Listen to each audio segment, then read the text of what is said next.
ตกบ่พี่น้องเนาะ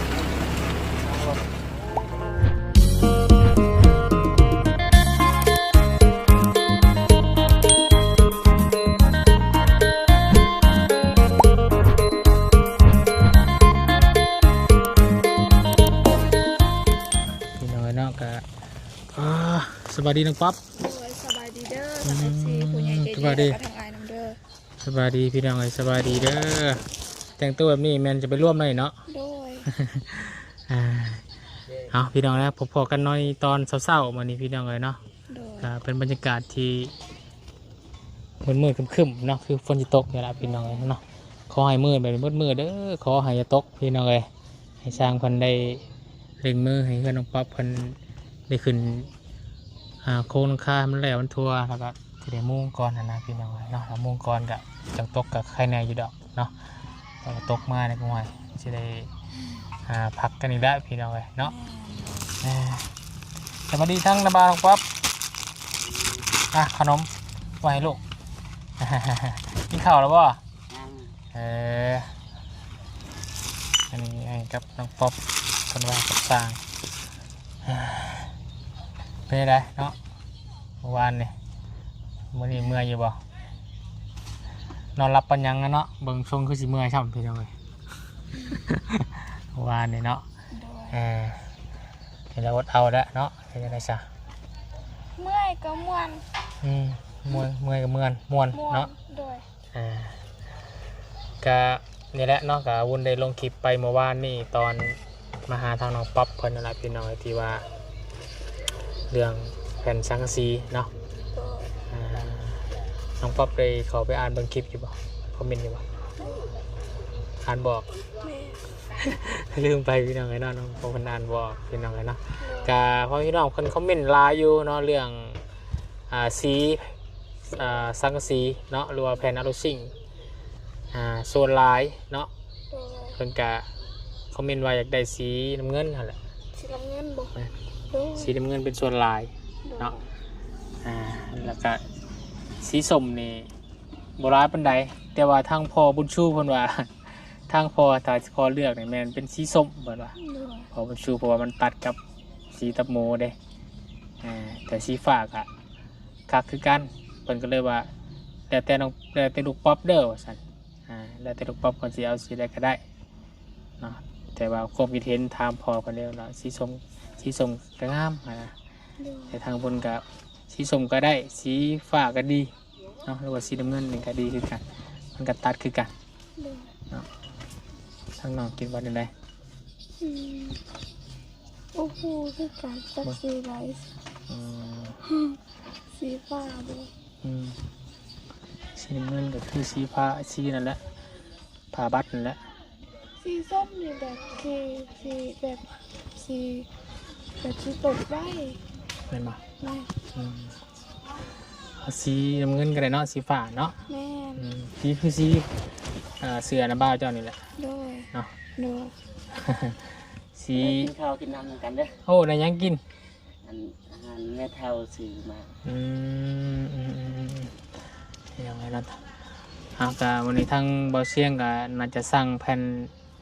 เชล่ามาพี่น้องน้องกำลังมาว่าจันเนาะทางบุญการอถ่าทั้งสร้างเพิ่นเฮ็ดโครงหลังคาแล้วก็บัดแทกยังเรียบร้อยจังสีได้สั่งแผ่นอะลูซิ่งมาให้เพิ่นพี่น้องเนาะคือว่าล่าสุดกับทางเบาเชียงสั่งกับ160,000เนาะเพราะว่าจะร้ายกว่าเพื่อนทั่วไปที่เขาเคยสั่งมา130,000นะพี่น้องเลยแต่มันเพื่อนของป๊อปให้มันอ้อมหมดเลยพี่น้องเลยเนาะค่อนข้างจานนี่แน่กินข้าวเช้าหรือเปล่ากินแล้วแล้วยังกินมาเนี่ยกินมาเลยกระบัง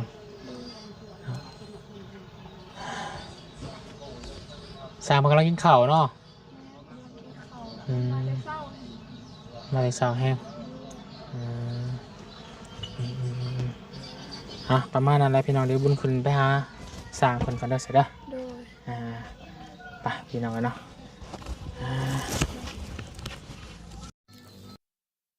ขึ้นไปเบิ่งสร้างเขาก่อน สามกำลังจะโดยจะโดยกับอย่างเนาะสร้างเขาเอาไปยังโอ้กินได้นี่ขึ้นมานี่กินได้นี่อึ๊บจะโดยกับเลยป๊อบคือป๊อบขึ้นมาอยู่ บ่ให้อาหารกินกับว่าให้เลยมึง น้องป๊อบบ่ให้อาหารบ่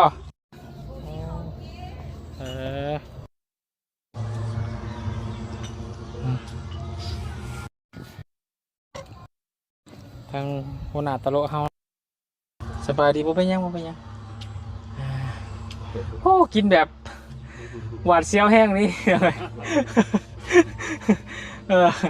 ตะโลห้องคอยกินน้ำคอยชินังใช้ตะโลได้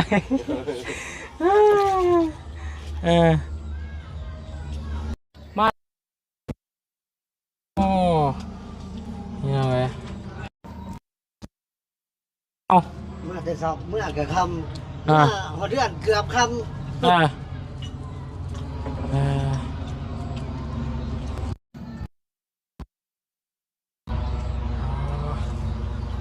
กินเดี๋ยวปวดเชียว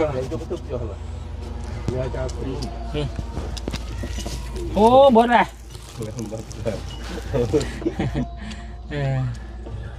โอ้แนวแซ่บเด้นี่พี่น้องเลยเนาะซุปหน่อไม้เจียวอันนี้บางช่วงก็จะกินลายอยู่แต่เบิ่ง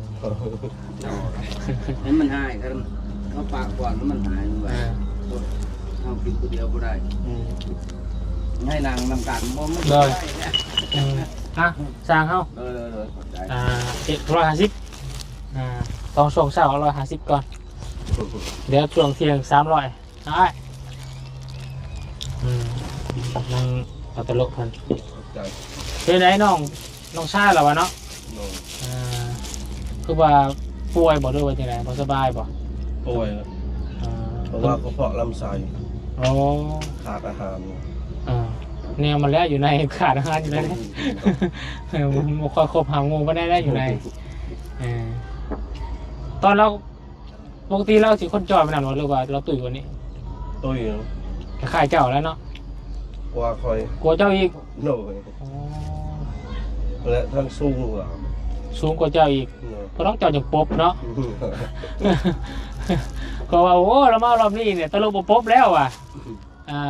เบิ่งเราจอยกว่านะพี่น้องแต่เราขึ้นกว่าคือจิบป๊บหรอกแต่ก่อนเราขึ้นกว่าเนาะปกติแล้วที่จะป๊บไปก็จับเราสูงซ้ำหนึ่งลองเป็นผู้สูงเลยมันคนละดูกันใหญ่คนละดูกันเนาะสิต้าสิสูก็ย่านต้านมาไว้เนาะเลยจะเป็นต้องป๊บพี่น้องกันเนาะกับจังเพิ่นว่า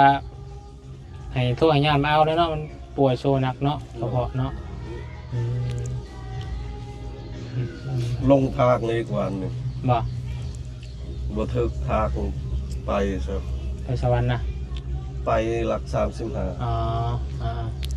หลัก35ก็ไกลทางนั่นแหละเฮ็ดวัฒนางเขาใส่พวกอันนั้นจีนเฮ็ดใหม่นะรถใหม่กลายไปเซยเห็นจริงน้องยังหันบ่โดยลืมบ่หรือว่ายังไม่เคยไปไปคือว่าปีก่อนเอาเจ้าไปฝากแม่นบ่หันแม่นบ่เขาไปฝากหันเขาลงเปรี้ยวเลยไปบ่ได้ไปมีแต่เฮ็ดหนังสือให้เขาบัดนี้น้องชายอยู่ไสบัดอยู่นำกับเจ้าบ่หรือว่าอยู่ไสอยู่เพื่อนน้ำค่อยแต่เราคล่ำกินแล้วตอนนี้เนาะจะได้เบิ่งกันได้เนาะคิดว่าเรา12 โมงจุดหน่อยว่าเสียให้น้องมาส่งอยู่สุขศาลาให้เราใส่สลงเพิ่ม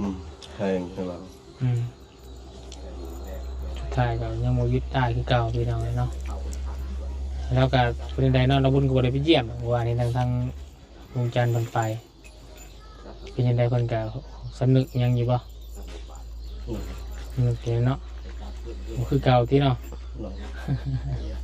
ภาวนาเนาะทางน้องตะโลเนาะว่าตะโลเนาะ โดย ภาวนาบ่ให้เพิ่นคือเก่า เริ่มเติบแล้ว ฮะ ไม่ต้องไป ปีหนึงบ่ สอบ 2 ปีเนาะ โดย โอ้ไวเติบเลยพี่น้อง2 ปีอืม ตอนถ่ายเห็นว่าวันสิปะให้ว่าตายเลยแล้ว อืม แต่พักเดี๋ยวนี้โยบไหวเลยไปเอาคืน แม่นแล้วภัยคือกันแล้วตอนยังหายหาบัดเป็นครอบครัวเดียวกันสังแถมอายน้องอีกบาดนี่ทิ้งกันมาบ่ลงดอกตอนหายภัยคือกันแล้วตอนหาย เราจะได้ไปเบิ่งกันและน้องเบิ่งน้องเบิ่งนึงเราก็ยังบ่ทันมีครอบครัวแล้ววะมันเป็นวัยรุ่นอยู่เรายังโสดอยู่เนาะอืมอืมอืมอืม คอยถามว่าคอยไปเยี่ยมซื้อๆเจ้า อืม ท่านว่าเจ้าเปลี่ยนคอยเอาเมื่อคอยว่า อืม ท่านว่าเจ้ายังบ่อยากเปลี่ยนก็คอยยังบ่ทันไปเอาพยายามว่าเจ้าเป็นใครเอาให้ อืม อยากเมื่อยอม แต่ความจริงนั่นไปเอาเรา อืม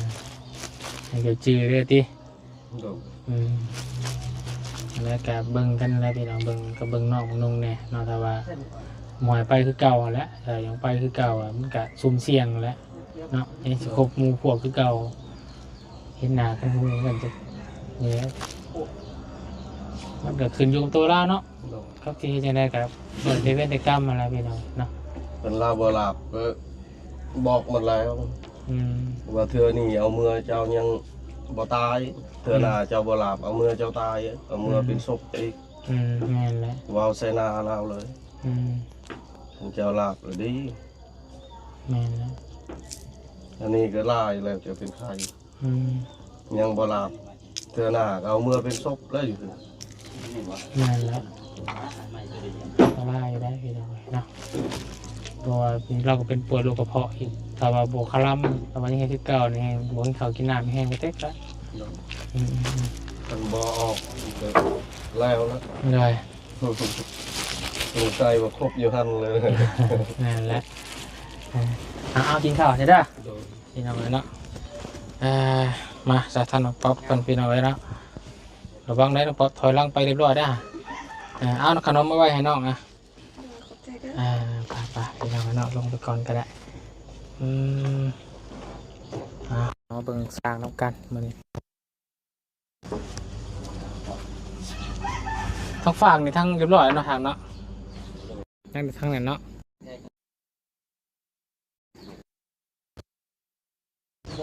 ต่อได้เอาเลยมีต่อเลย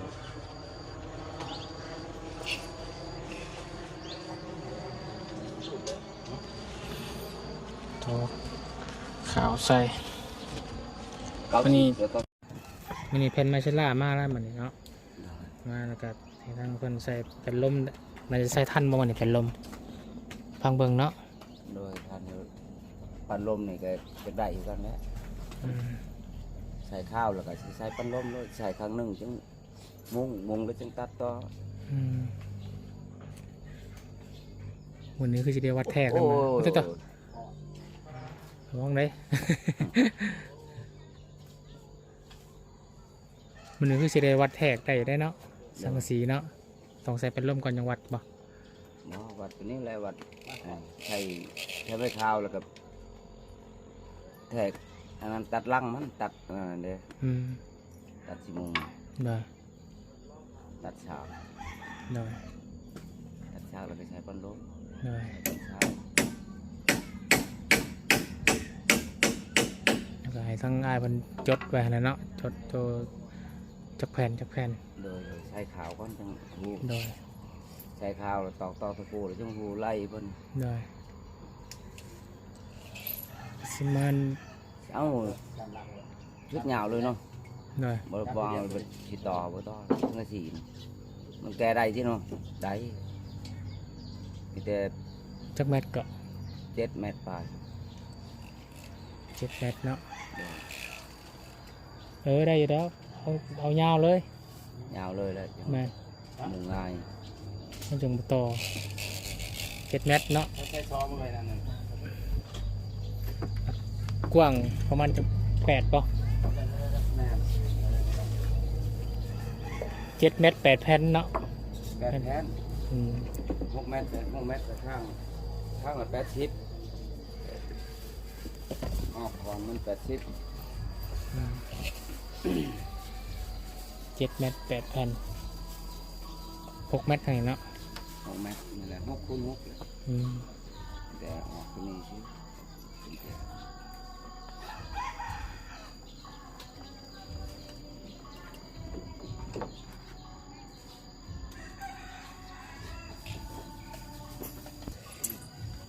3 เมตร 30 มีการไม่หาคิดนะครับ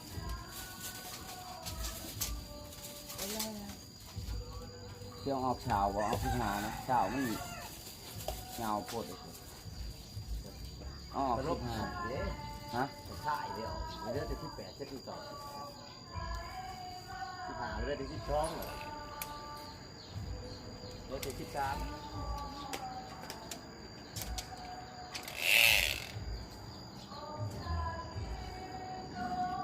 แค่ให้มันต่ำกับตัวนี้เลยนะเป็นว่า อันนั้นใส่ขาวแทกเลย ใช่หรือเปล่า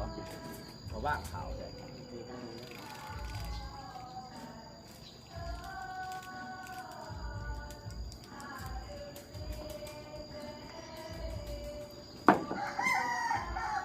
งในน่าจะ3 เมตรปลาย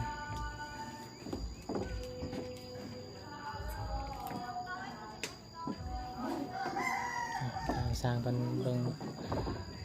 วัดแทกตัวจริงก่อนนะแต่สร้างมาเนาะ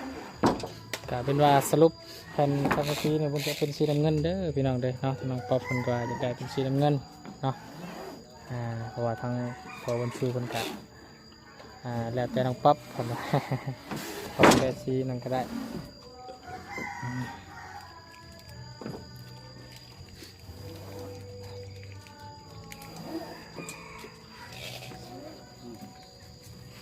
ปึ๊บ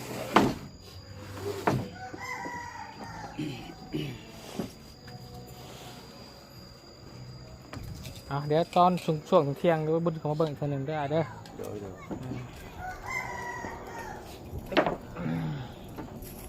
เอ้ยตาย ได้บอก อายุอึ๊บอึ๊บอึ๊บไปมีแต่ทางบุญสีออกไปหากินข้าวก่อนเนาะตอนนี้เดี๋ยวช่วงเที่ยงจะเข้ามาใหม่เด้อ โดยขอบคุณทาง FC แล้วเขามารับชมเด้อแล้วทางผู้ใหญ่ใจดีแล้วก็ขอให้เดินทางปลอดภัยถ้าเจ้าทอนเด้อ ทางน้อยครับพี่เดี๋ยวบ่ายไปก่อนเด้อผมเบิ่งใหม่พี่น้องพี่น้อยมาเอาขนมไป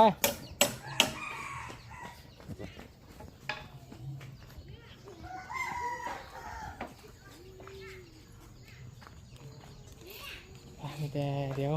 เอาขนมมากับน้องน้อยคนก่อนพี่น้องทำน้องตะลึงใส่ดิเนาะ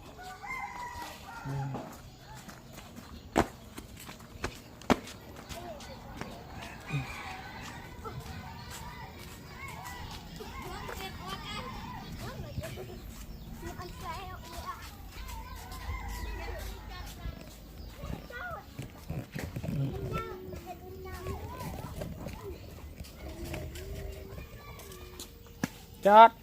สวัสดี สวัสดีมาตะสาย มาตลิด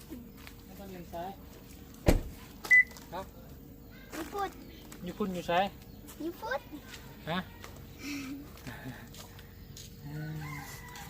จะมาเอาขนมมาฝาก โดยขอบใจเลย แม่อยู่เพื่อนป่ะ โดย แม่อยู่เพื่อนพ่อก็อยู่เพื่อน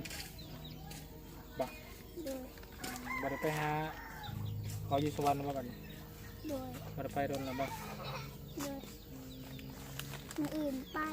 เงินไป โดย เอ้า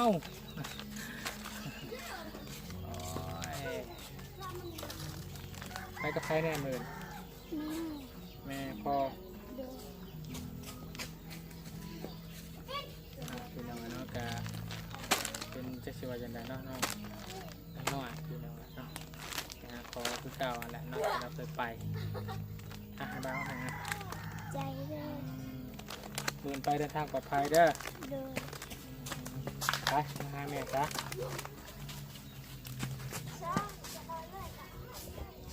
โอเคพี่น้องเนาะทางน้องนั่งน้อยพี่น้องเนาะกะเก่าเนาะสิไปหาคอคือน้องคนเคยไปกับพ่อแม่เพื่อนนั่นแหละเนาะ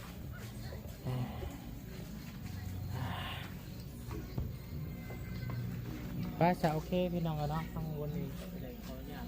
จบคลิปลาพี่น้องเป็นสำนึกก่อนกันแล้วกันเนาะกันสิมาขอติดตามเบิ่งทางสร้างกันคือเก่าเนาะผมจะสร้างแผนล่าสุดมาให้กันเนาะคอนแทคที่สั่งมาให้ว่างานนี้ยังฝนมุงก่อนก็ดีงานกันสบายแล้วเนาะ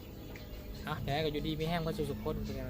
เนาะเราจะมีแต่มึงขอลาขอแล้วสบายดีและสบายดีเด้อเนาะไปพี่น้องเนาะขอก่อน